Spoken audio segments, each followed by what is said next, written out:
कमरे की चारदीवारी में मैं फिर से खामोश आंसुओं में डूबी हुई थी। दरवाजा बंद था और मेरी सिसकियां हवा में तैर रही थीं। बाहर माँ की चिंतित आवाज गूंज रही थी। सीमा बेटी, दरवाजा खोल दे। मेरी बात सुन, सब ठीक हो जाएगा। माँ की आवाज में दर्द था, लेकिन उनके शब्द मेरे दिल को छू नहीं रहे थे। कैसे छू सकते थे? माँ और भैया ने मिलकर मेरी जिंदगी का ऐसा फैसला लिया था जिसे मैं कभी स्वीकार नहीं कर सकती थी। मेरी उम्र अभी बस 21 साल की थी। मैंने तो अभी जिंदगी को ठीक से देखा भी नहीं था। और भैया को मेरी शादी की इतनी जल्दी क्यों थी? क्या मैं उनके लिए बोझ बन गई थी? पापा के जाने के बाद क्या मैं इतनी बड़ी जिम्मेदारी बन गई थी कि भैया मुझे जल्द से जल्द किसी और के हवाले करना चाहते थे? माँ और भैया एक ऐसे इंसान से मेरी शादी करवाने की सोच रहे थे जो मुझसे 12 साल बड़ा था, जिसकी पहले से एक शादी हो चुकी थी और जिसके 3 बच्चे थे। मैंने कई बार माँ को रो रो कर समझाने की कोशिश की थी। माँ, मैं इतनी छोटी हूँ, मेरे सपने हैं, मेरी जिंदगी है। मैं उस इंसान से कैसे शादी कर लूं जिसे मैं जानती भी नहीं? लेकिन माँ हमेशा भैया की हाँ में हाँ मिलाती थीं। सीमा, वह बहुत बड़ा व्यापारी है। तू वहां रानी की तरह रहेगी। तुझे कोई कमी नहीं होगी। माँ को यह बात समझ ही नहीं आ रही थी कि पैसा सब कुछ नहीं होता। आज है, कल नहीं। भैया को भी यही लगता था कि पैसा ही जिंदगी की हर खुशी खरीद सकता है। वह आदमी जिससे मेरी शादी की बात चल रही थी, भैया का पुराना दोस्त था। उसकी पहली पत्नी 4 साल पहले एक बीमारी में चल बसी थी। अब वह अपने बच्चों के लिए एक माँ ढूंढ रहा था। भैया और माँ को लगता था कि यह मेरे लिए सुनहरा मौका है। लेकिन मैं ऐसी लड़की नहीं थी जो पैसे के पीछे अपनी जिंदगी बर्बाद कर दे। मेरा दिल तो कहीं और था, मेरे कॉलेज के दोस्त अजय के साथ। अजय से मैं बेइंतहा मोहब्बत करती थी। वह मेरे हर दुख सुख में मेरे साथ खड़ा रहता था। मैं उसी के साथ अपनी जिंदगी बिताना चाहती थी। मैंने भैया को अजय के बारे में बताया था, लेकिन भैया को अजय बिल्कुल पसंद नहीं था। जब भी अजय का नाम सामने आता, भैया का चेहरा गुस्से से लाल हो जाता। एक बार अजय ने मुझसे हंसते हुए कहा था, सीमा, तेरा भैया मुझे ऐसे देखता है जैसे मैं कोई चोर हूं। मैंने हंसकर टाल दिया था, लेकिन मन में डर बैठ गया था। फिर भी मैंने माँ और भैया को साफ साफ बता दिया था, अगर शादी करनी है तो सिर्फ अजय से, किसी और से नहीं। लेकिन भैया ने मेरी बात को सिरे से नकार दिया। मेरे दोस्त से ही तेरा रिश्ता होगा और यही अंतिम फैसला है। आज फिर जब भैया ने शादी की बात शुरू की तो मेरा सब्र टूट गया। मैंने खुद को कमरे में बंद कर लिया और अपनी जिंदगी खत्म करने की सोचने लगी। माँ बाहर दरवाजे पर चीख रही थी, सीमा, यह क्या पागलपन है? दरवाजा खोल। उनकी आवाज सुनकर पड़ोस की कुछ औरतें हमारे घर के बाहर जमा हो गईं। मैंने अनजाने में सबके सामने एक तमाशा खड़ा कर दिया। आखिरकार मैंने दरवाजा खोल दिया। माँ अंदर आई और गुस्से में मुझे एक जोरदार थप्पड़ जड़ दिया। यह क्या हरकत थी? तुझे हमारी इज्जत की जरा भी परवाह नहीं? माँ की आंखों में आंसू थे, लेकिन उनका गुस्सा उन आंसुओं से ज्यादा भारी था। मैंने रोते हुए कहा, माँ, आप मुझे जितना मारे मार लें, लेकिन मैं आपकी बात नहीं मानूंगी। अगर शादी करनी है तो सिर्फ अजय से। माँ ने मेरी जिद देखकर आखिरकार हार मान ली। वह गुस्से में बोली, ठीक है, आज रात ही अजय को बुला लो, उसे शादी कर लो और इस घर से चली जाओ। अब तू हमारे लिए मरी हुई है। माँ के ये शब्द मेरे दिल में तीर की तरह चुभ गए। क्या अपनी पसंद की शादी करने की चाहत इतनी बड़ी गलती थी? क्या एक लड़की को अपनी जिंदगी का हक नहीं? मैंने उसी वक्त अजय को फोन किया। उसने कहा, सीमा, मैं अपने घर वालों से बात कर रहा हूं। जैसे ही वे मान जाएंगे मैं उन्हें लेकर तुम्हारे घर आऊंगा, फिर हम शादी कर लेंगे। उसकी बातों ने मुझे थोड़ी राहत दी, लेकिन मन में एक डर भी था। क्या अजय सचमुच मेरे साथ जिंदगी बिताना चाहता है, या यह सिर्फ एक वादा है जो हवा में उड़ जाएगा? कुछ दिन बीत गए। भैया ने अपने दोस्त को साफ मना कर दिया कि मेरी बहन इस रिश्ते के लिए तैयार नहीं है। उसने भी कहीं और रिश्ता तय कर लिया। लेकिन अजय का कोई जवाब नहीं आया। मैंने उसे कई बार फोन किया, लेकिन उसका नंबर बंद जा रहा था। मेरा दिल डर से कांपने लगा। क्या अजय मुझे धोखा दे रहा था?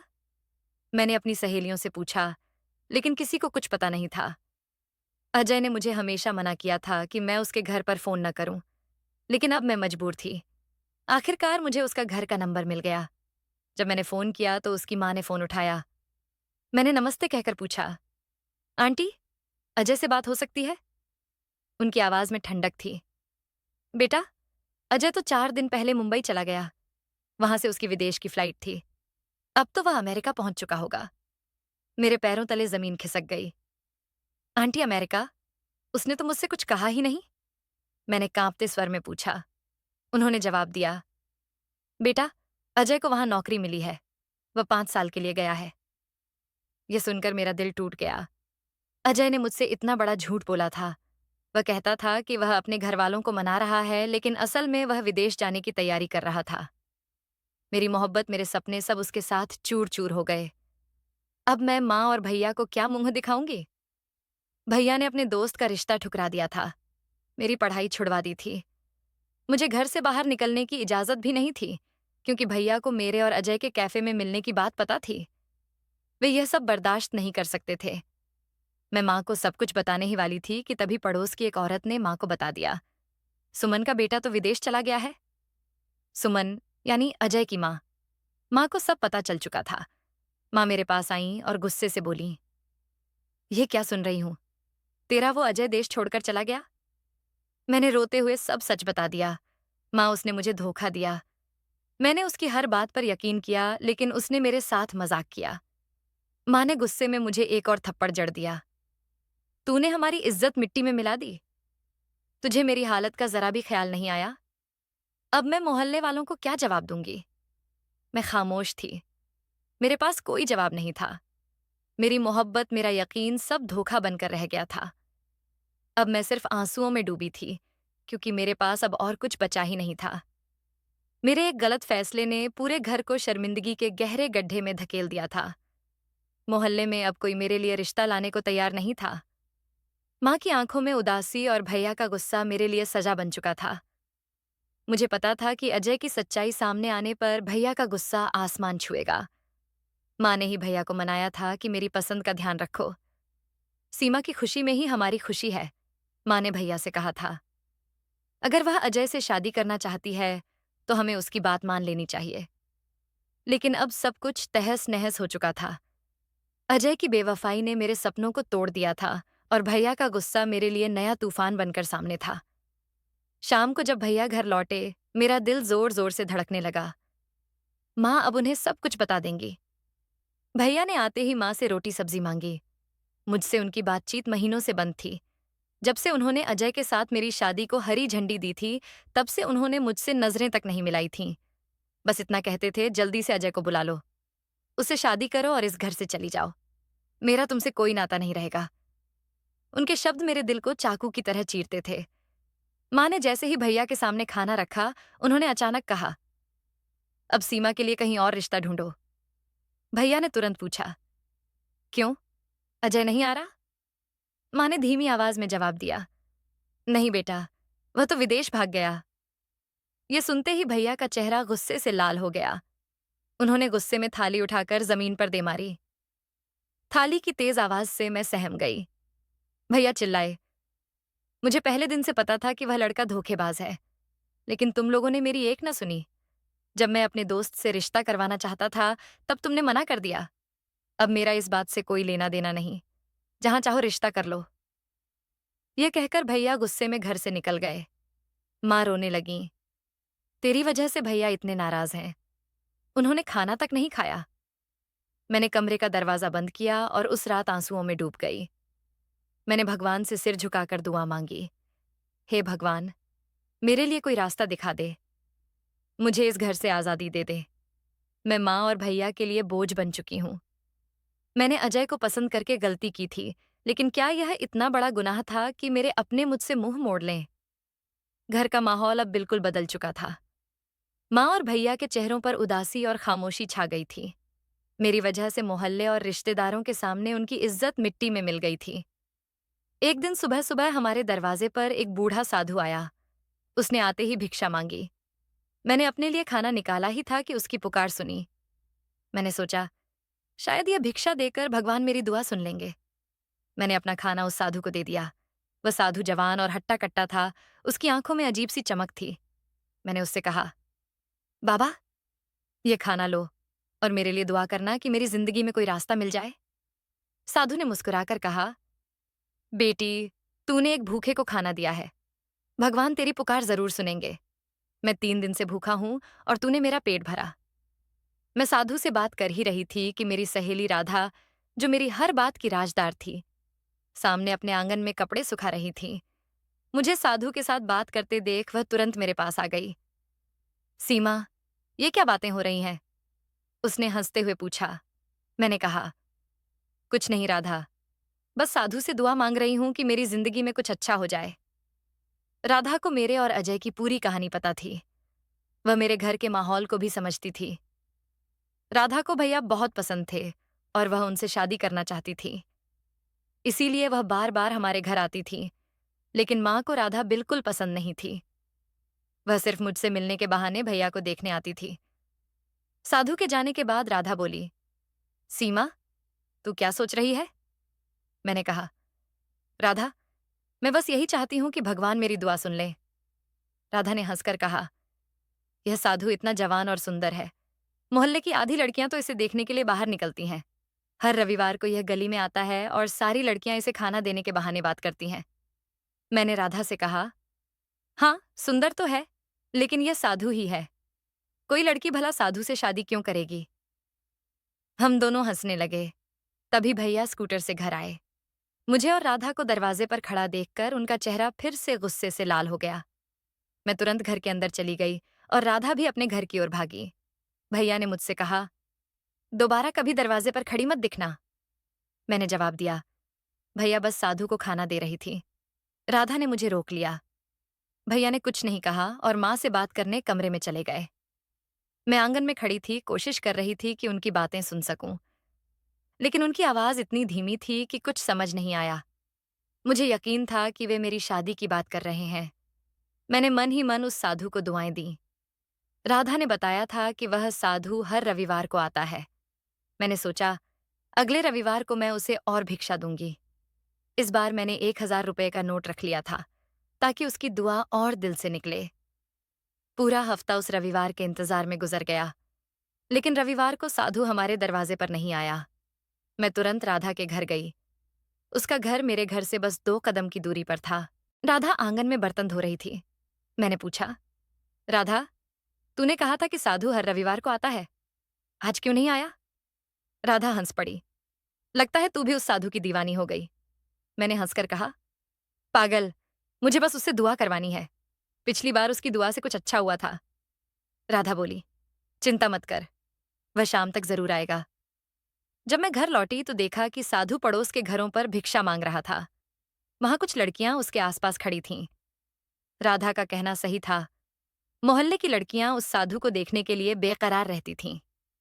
मुझे यह देखकर हैरानी हुई। आखिर वह साधु ही तो था। वह हमारे दरवाजे पर आया। मैंने उसे 1,000 रुपए का नोट दिया और कहा, बाबा मेरे लिए फिर से दुआ करना, मेरी जिंदगी में खुशी लौट आए। साधु ने नोट लिया, मेरे लिए दुआ की और चला गया। उस साधु की दुआओं ने जैसे मेरे घर में थोड़ा सुकून ला दिया था। माँ और भैया का व्यवहार अब मेरे प्रति पहले से कहीं बेहतर हो गया था। लेकिन 2 महीने बीत गए और वह साधु फिर हमारे मोहल्ले में नजर नहीं आया। मेरे मन में बेचैनी बढ़ने लगी।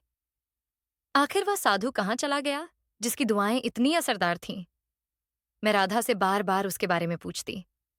राधा हंसकर कहती, सीमा, सिर्फ तू ही नहीं, सारी गली की लड़कियां उस साधु को याद कर रही हैं। सबको बस उसकी एक झलक चाहिए। राधा को हर बात में मजाक करने की आदत थी, लेकिन उसकी बातों में कहीं ना कहीं सच भी था।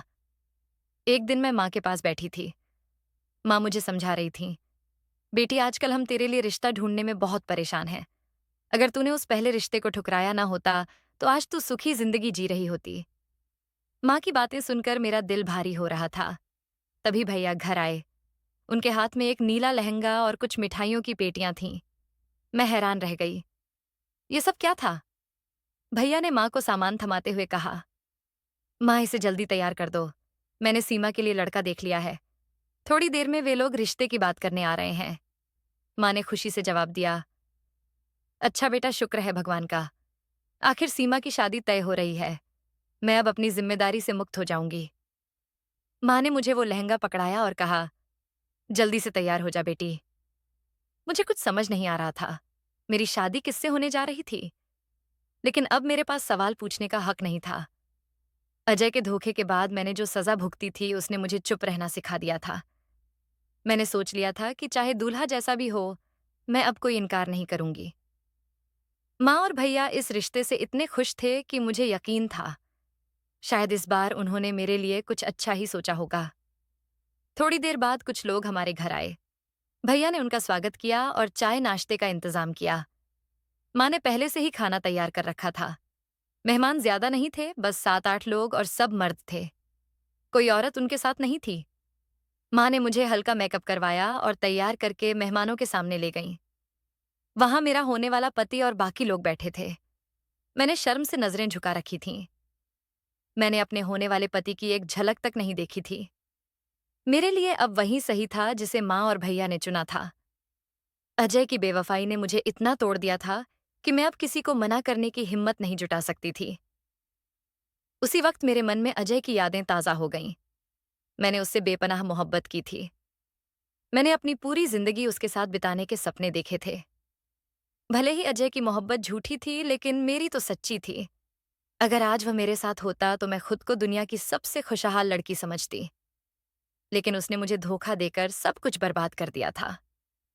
पंडित जी आए और शादी की रस्में शुरू हो गईं। जल्द ही सारी रस्में पूरी हुईं और मेरी विदाई का वक्त आ गया। माँ मुझे गले लगाकर फूट फूट कर रोने लगीं। बेटी, मुझे माफ कर दे। मैंने तुझे बहुत तकलीफ दी। मैंने माँ को गले लगाया और कहा, माँ, जो हुआ वह मेरी गलती थी। आपने जो मेरे लिए किया वही सही था। भैया की आंखें भी नम थीं, लेकिन वह चुप थे।